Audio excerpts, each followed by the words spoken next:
Over the past few years, lots of students have said that the free response section of the AP Chemistry exam seemed to be much easier than what they were expecting.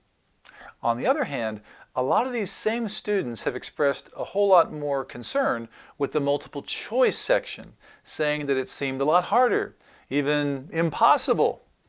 Hi there, my name is Jeremy Krug, and in this video we're going to go through 15 different multiple choice questions that are very similar in style to what you'll see on the AP exam this May.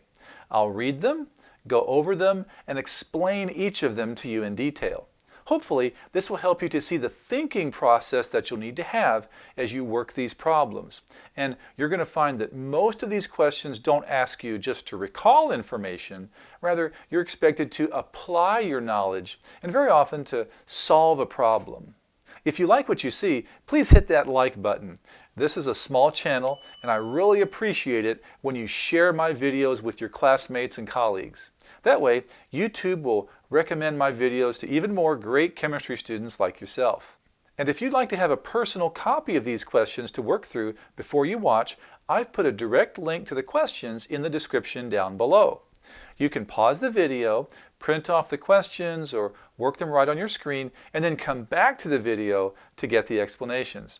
These are the same questions that have been released to the public by the College Board as part of their AP Chemistry course and exam description that they publish online. Let's get started. So in question 1, the question says, which of the following species has the electron configuration shown above? And it's 1s2, 2s2, 2p6, 3s2, 3p6. If you add up those superscripts, the 2, 2, 6, 2, and 6, you'll find that this species has a total of 18 electrons.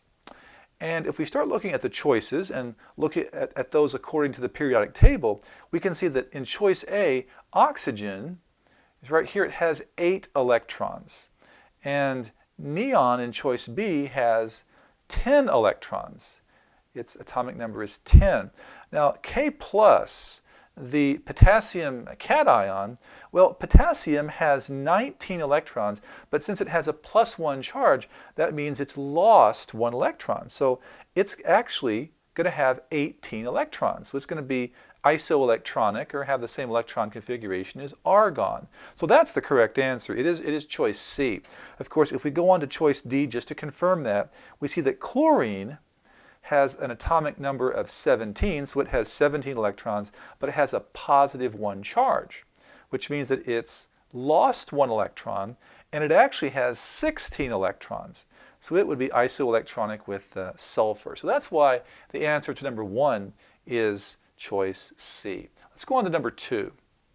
Here we have a Lewis diagram for the molecule C2H4 that's shown above, and it says in the actual C2H4 molecule, the HCH bond angles are closest to what? So what we have to do is look at the carbon atom. Either of the 2 carbon atoms honestly will work here, and you see that the carbon atom is touching 3 atoms, and the carbon atom has 0 unshared electron pairs around it. And since it's touching 3 atoms with 0 electron pairs unshared there, that means that it is a trigonal planar geometry around that atom, and it has a bond angle of 120 degrees. Now this is one of those things that you just have to know. You have to be able to know what those bond angles are. So that is a trigonal planar 120 degree bond angle. That's choice C. Now if the question had asked what's the hybridization here, well, you take the 3 atoms that it's touching, add the 0 unshared electron pairs, and you'd get a steric number of 3, which corresponds to an sp2 hybridization. You have to know how to do that, and this is one of those things that you actually do have to have learned, or I kind of hate to use the M word, but you have to have these memorized. So yes, you have to know those angles, you have to know those hybridizations as well. Let's go on to question 3. And here we have a question about laboratory. It says, based on the results of the paper chromatography experiment shown above, which of the following can be concluded about the dye? And as we see here in this paper chromatography experiment, we have some solvent the solvent is going to rise up the paper over the course of time, and most of the time it's going to take a little piece of dye along with it. And as we can see here, the dye started fairly low on the paper, but then as the experiment went on, the solvent went almost to the top of the paper and the dye went right along with it. Now, we have to understand, first of all, that in a paper chromatography experiment like this, there are two phases. Paper is what's called the stationary phase. And to be honest, the easiest way to remember that is that it's the phase that's honestly not doing a whole lot of moving. The paper's not going anywhere. That's the stationary phase. The solvent, which is whatever the solvent is in this case, that's the mobile phase, and that's literally what's moving through the paper, through the stationary phase. And we can see here that since the dye ended up a whole lot closer to the solvent front there than it did to the original place where it was, that tells us that the dye has stronger attraction for the solvent. So it has a stronger attraction for the mobile phase than it does for the stationary phase. And if we look at the choices, the only choice that says that is choice C. It says that the dye has a weaker attraction for the stationary phase than it has for the mobile phase. So that's why C is the correct answer for this question. Let's go on to number 4. And here we have a graphical representation of chemical reactions. And a lot of students have trouble with these because honestly, this is not how we normally think about chemical reactions in terms of little, circles and atoms and things like that. We normally think about them in terms of symbols. But this is a good way to think about reactions as well. It says the reactions, or I should say the reactants represented above, are placed in a vessel and a reaction occurs. Which of the following best represents the contents of the vessel after the reaction has proceeded as completely as possible?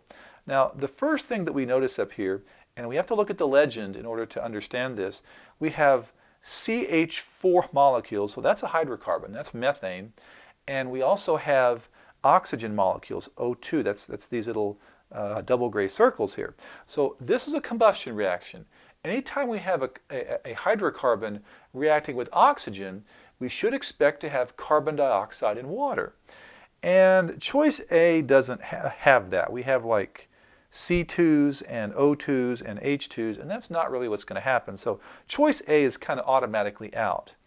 One thing I also notice is that in the reactant phase, we had 2 atoms of carbon right here, two of these black circles here. Well, notice that in choice D, we somehow went from 2 of those carbons to 4. Now, we're not going to be able to create new carbon atoms in a reaction, so choice D is automatically out as well.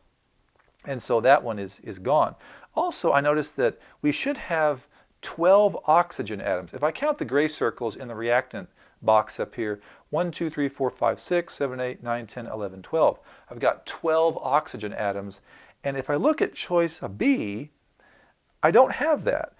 Somehow I've destroyed some of these oxygen atoms. I only have 1, 2, 3, 4, 5, 6, 7, 8. Somehow we've destroyed 4 oxygen atoms in part B, or in choice B. So that's the wrong answer. By process of elimination, the answer has to be choice C. Now, personally, the way I work these representation of reactions questions, when you see these graphical pictures like this is how I do it. I use process of elimination. I think that's probably the best way to solve these particular types of questions. Let's move on to question 5. Here we have an antacid tablet that contains magnesium hydroxide, solid, a molar mass of 58.3 grams per mole, is titrated with a 0.100 molar solution of nitric acid aqueous. The end point is determined by using an indicator. Based on the data in the table above, what was the mass of the magnesium hydroxide in the antacid tablet? And so the first thing we have to realize is that in the burette we had the acid, and if we subtract 22.17 minus 2.17, we find that we ended up using 20.00 milliliters of the acid. So if I multiply that volume in liters, 0.0200 liters of nitric acid, by its molarity, which is 0.100 molar, given to us in the problem, I find that we had 2.00 times 10 to the negative third moles of nitric acid used from that burette. Now, this is a strong acid, which tells us that we had 2.00 times 10 to the negative third moles of hydrogen ions, or hydronium ions if you prefer.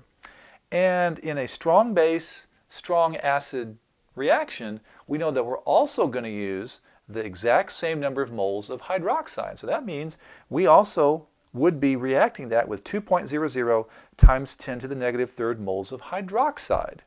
Now, that's not what the question's asking. The question says, what is the mass of the magnesium hydroxide? So what we have to do here is go through a stoichiometric process and convert the 2 times 10 to the minus third moles of hydroxide to grams of magnesium hydroxide. So as always, the first step in a stoichiometric process is to convert to moles. Well, it's already in moles. So the second step is the mole ratio.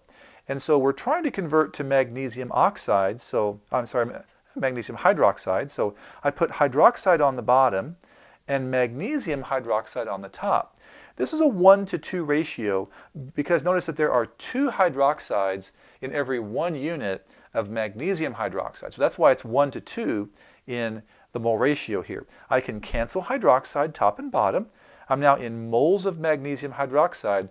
My last step is to convert to grams, that final unit. So I have to convert from moles to grams. So that means moles on the bottom and grams on the top. The problem was nice enough to tell us the molar mass of this stuff. It's 58.3 grams in a mole. So I can cancel moles top and bottom just like that. And now on my calculator, I just compute this and I find that the answer is about 0.0583 grams of magnesium hydroxide. So that corresponds to choice A, which is the correct answer here. So there's some stoichiometry going on here. This might take a little longer to work through than some of the others.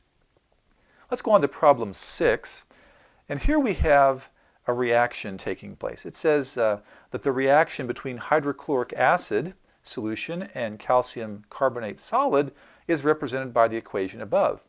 2 separate trials were carried out using calcium carbonate solid samples of the same mass, but one sample was a single piece of calcium carbonate and one sample was composed of small pieces of calcium carbonate solid. The loss of mass of calcium carbonate solid as a function of time for both trials is shown in the graph below. And here we have the graph. And the question says, which of the curves, x or y, represents the reaction with small pieces of calcium carbonate, and why? Well, we notice that in the curves here we have y that's jumping up much more quickly and leveling out much more quickly, and x does that a whole lot more slowly. Now, there are a few things that we should know about particle size. First of all, smaller particle sizes are going to react faster. That's one of the factors that affects the rate of reaction. Small particles just react faster because you have more surface area, more active sites where a chemical reaction can take place. And because of that, a small particle size is going to go to completion a whole lot faster. And so if we look at the graphs, we see that y loses mass faster. We know that because its slope jumps up a whole lot faster than x does. Also, y has a slope that levels out first. It just levels out more quickly. And so that's why the answer is choice D, because it says curve y, because it takes a shorter time for the reaction to go to completion due to the larger surface area of calcium carbonate. So that's good. Doesn't have anything to do with a non-uniform rate. They both have a non-uniform rate, so C is not the answer. Let's go on to question 7.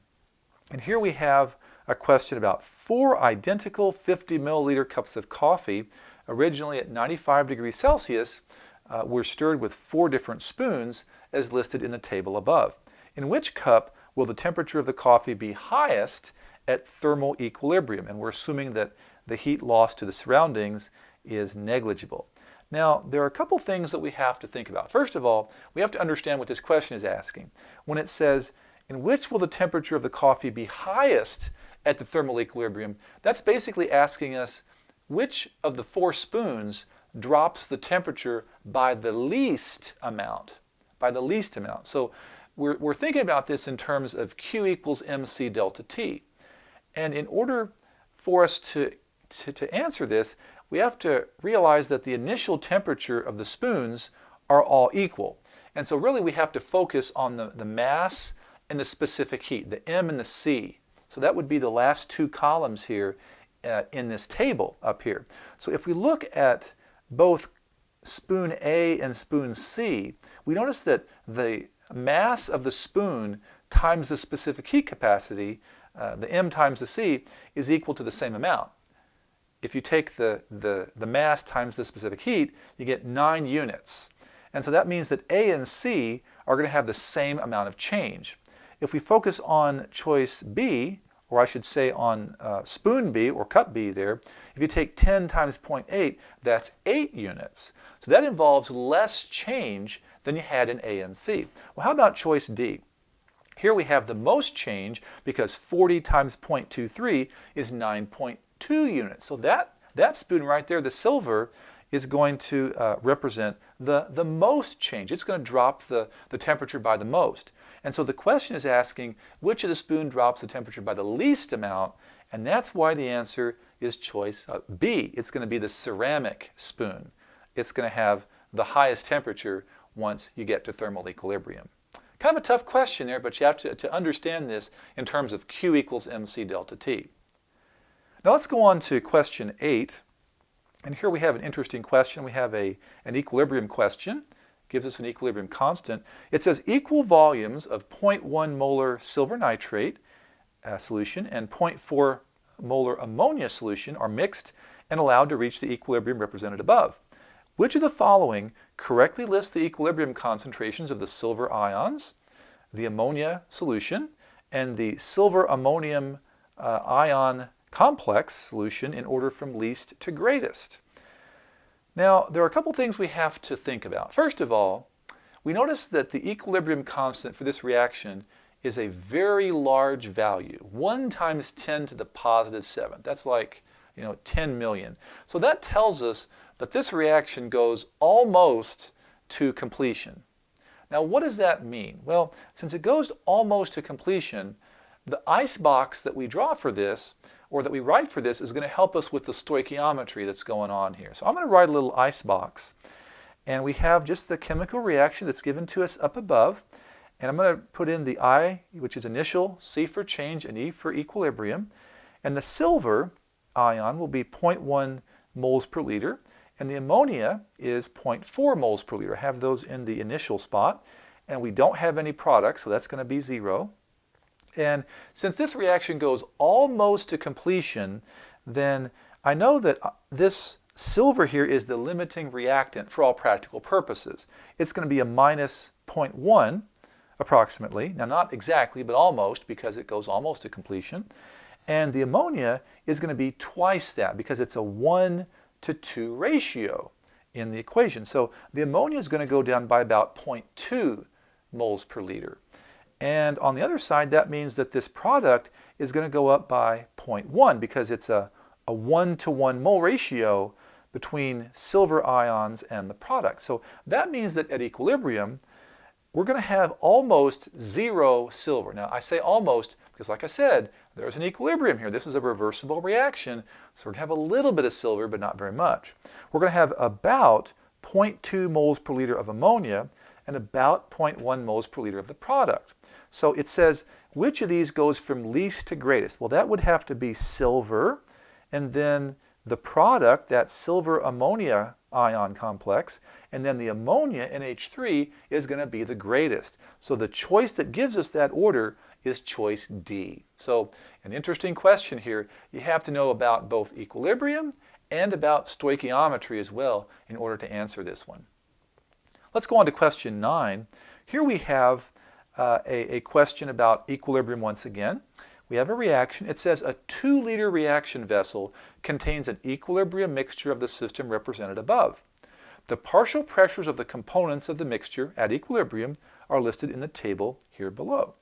And now it says, which of the following is the best estimate of the total pressure of the system when the volume of the container is reduced to 1 liter at a constant temperature? Now, if we think about this just in terms of gases, because these are all gases here, if we take a 2-liter container and we smush this down to 1 liter, we got, half the volume, so you would expect that all the pressures would be doubled. That's just Boyle's law, isn't it? So you would expect that all of the pressures would be doubled, so that would be 0.6 plus 1.0 plus 0.4, that would be a total of 2 atmospheres. But there's something else going on here. There is not just a gas, we have a reaction among the gases here. So that tells us that we have to think about this also in terms of Le Chatelier's principle. Remember, if you reduce the volume of a reaction vessel, you're going to shift the equilibrium toward the side that has fewer moles of gas. And so in this reaction right here, that's the product side. And so that means that the reaction is going to go toward the right, toward the products. And so that means that we're going to end up with more ammonia and less of the reactants. And that essentially means that, since the product takes up less pressure, basically, less space, less pressure than the reactant side, the total pressure is going to go down a little bit. So it's going to be more than 1 atmosphere, but it's not quite going to be up to that 2 atmospheres that we had calculated. So that's why the answer is choice B. It's going to be somewhere between 1 and 2 atmospheres. So an interesting question. So you have to know about both Boyle's law, the gas laws, and you have to know about Le Chatelier's principle as well. So notice the vein here, that we have questions where you have to know multiple different topics. And this is how they are able to test this entire course in just 60 multiple choice questions and the 7 free responses. Let's go on to question 10. Here we have beaker X that contains 50 milliliters of distilled water, and beaker Y contains 100 milliliters of 1.0 molar sodium chloride. Solid sodium chloride is added to each of the beakers. After thoroughly stirring the contents of the beakers, some solid silver chloride remains at the bottom of each beaker, as shown above. Which of the following is true? And here are the 4 choices. Choice A says that the silver concentration is 0 in both beakers. The second choice is the silver ion concentration is the same, but not 0 in both beakers. The third choice, silver ion is greater in beaker X. And choice D says silver ion is greater in beaker Y. Well, there are a few things we have to think about. First of all, we have to realize that there is a chemical reaction going on here. And here is the equilibrium or I should say the reversible reaction here that's going on. We have silver chloride, which has an equilibrium with silver ions and chloride ions. Now, we probably know that silver chloride is not very soluble, so that's why we have a heap of silver chloride at the bottom of both of the beakers. However, beaker X is saturated with silver chloride, right? And it has to have a very high silver ion concentration.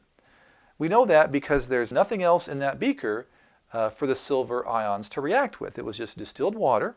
So we must have some silver ions, we must have some chloride ions in there swimming around. So beaker X must have a pretty high silver ion concentration. Well, how about beaker Y? Well, there's something else going on here. Beaker Y also has some sodium chloride. And those chloride ions in beaker Y are acting as what we call a common ion. It's common with the chemical reaction. And because of that, it's like we've added extra chloride to this process here. And Le Chatelier's principle tells us that that's going to shift the equilibrium toward the other side of the reaction, toward the silver chloride. And so in doing so, it's going to have to react with the silver ions, and that's going to lower the silver ion concentration. So that's why the answer is choice C. Beaker X has a whole lot more silver ion concentration than beaker Y does. Because in beaker Y, the chloride is going to basically clear out some of that extra silver ion from the beaker. So that's why the answer is C. Let's go on to question 11. Here's an interesting one. It says the value of Kw for water at 0 degrees Celsius is 1 times 10 to the negative 15th. What is the pOH of water at 0 degrees Celsius? Now, we're used to working with Kw at 25 degrees Celsius, so this is a question that sometimes throws a few students off. But we can calculate this. We have to just remember that the concentration of hydronium times the concentration of hydroxide equals Kw at any temperature. Now, at this particular temperature, we know that that Kw value is 1 times 10 to the negative 15th. Now, distilled water is neutral, which means that the hydronium ion concentration is equal to the hydroxide ion concentration. So if they're equal, well, we can set them equal to each other in this little equation here. X times X equals 1 times 10 to the negative 15th. And when you take the square root of this, you find that the X, which is also the hydroxide concentration, is 3 times 10 to the negative 8th. And so to find the pOH, we just take the negative log of that hydroxide concentration. So we take negative log of 3 times 10 to the negative 8th, and you find that the pOH is 7.5. And so that's why the answer is C for this. pOH is 7.5. It's still neutral, it's still distilled water, just has a different pH and pOH at a different temperature. Let's take a look at question 12.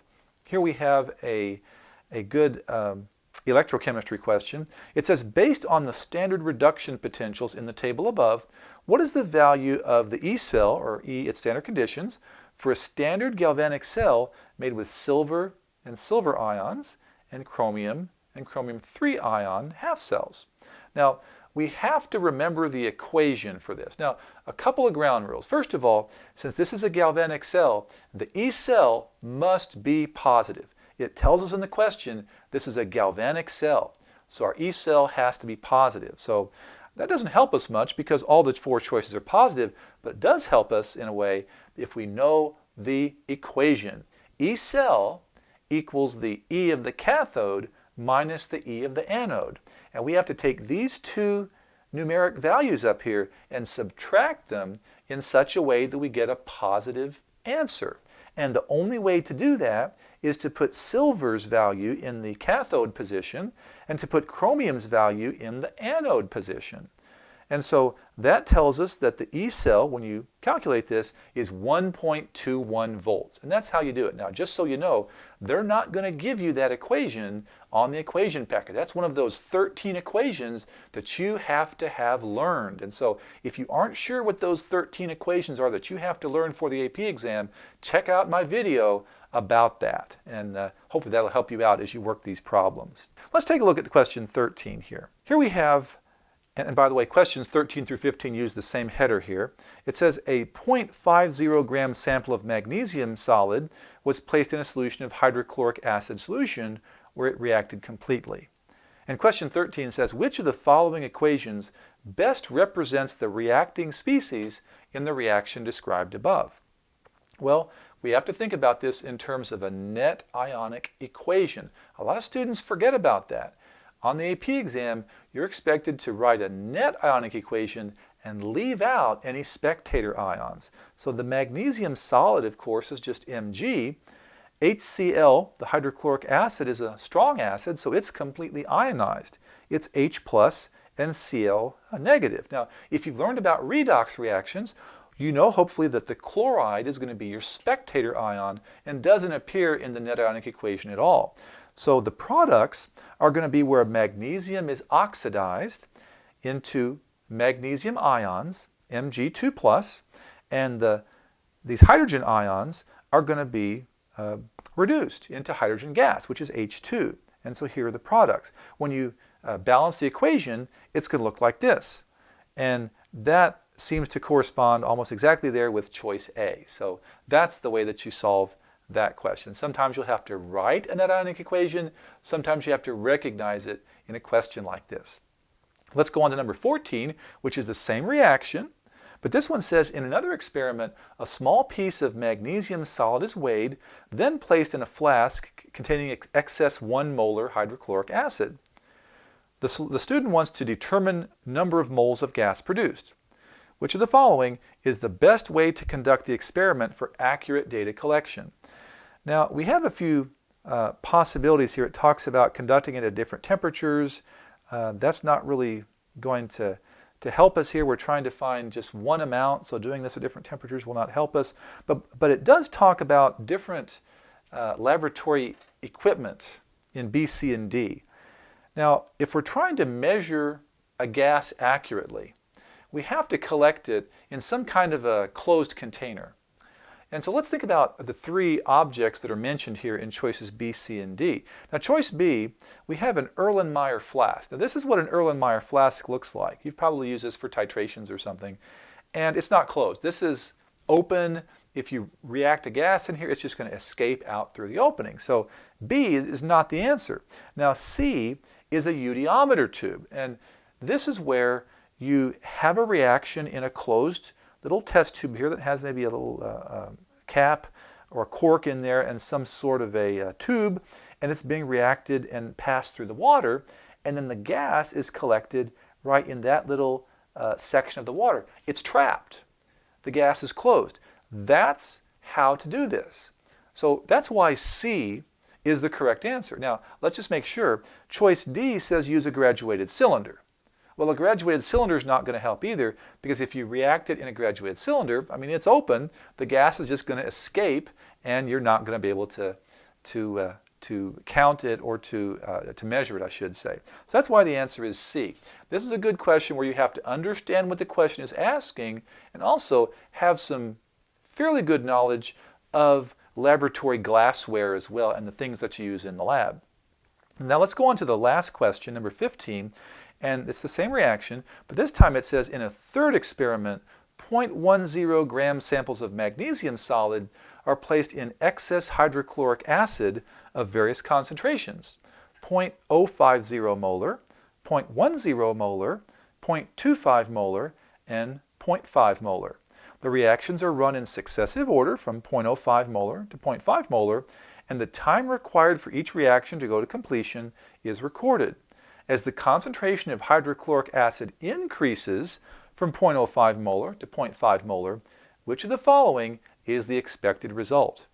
Well, one thing that we know from kinetics, hopefully, is that, generally speaking, as you raise the concentration of reactants, the reaction is going to go faster. And so as we raise that concentration of acid from 0.05 to 0.5, the rate of the reaction is going to increase. So we have that much. Well, when the rate of a reaction increases, how long does it take, or the time that it takes for the reaction to take place? What's going to happen to that? Well, it's going to go down. Anytime the rate of something increases, the time it takes for that process to happen goes down. And that's just not for chemical reactions. That's for anything, isn't it? So that's why the correct answer is choice B. The reaction time decreases because the rate of the reaction increases. So that's the answer to part B right there. So how did you do? Even if you missed several, remember that you can miss several questions on the AP exam and still get a very good score. I hope this video helped you to practice and get better at answering multiple choice questions.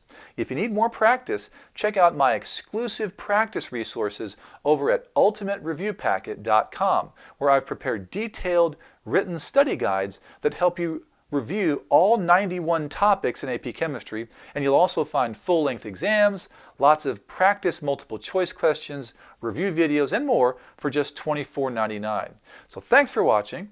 Hope you hit that like button if you liked what you saw, and I wish you all the best on your AP exam this May.